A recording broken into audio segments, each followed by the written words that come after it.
Yan ang ating almusal. Yan, fresh na lumpia guys. Ayan o. Ang sus, peanuts. Ayan, kain po tayo. Almusal muna tayo. Ayan. Almusal tayo. Lumpiang sariwa. Tagal ko na rin hindi kumain ito. Kaya ayan.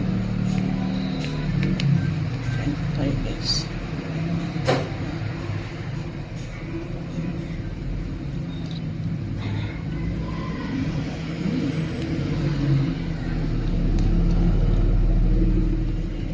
Sarap ng sus.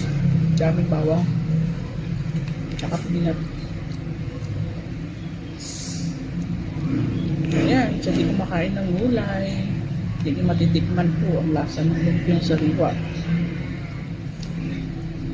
Fresh. Kain tayo.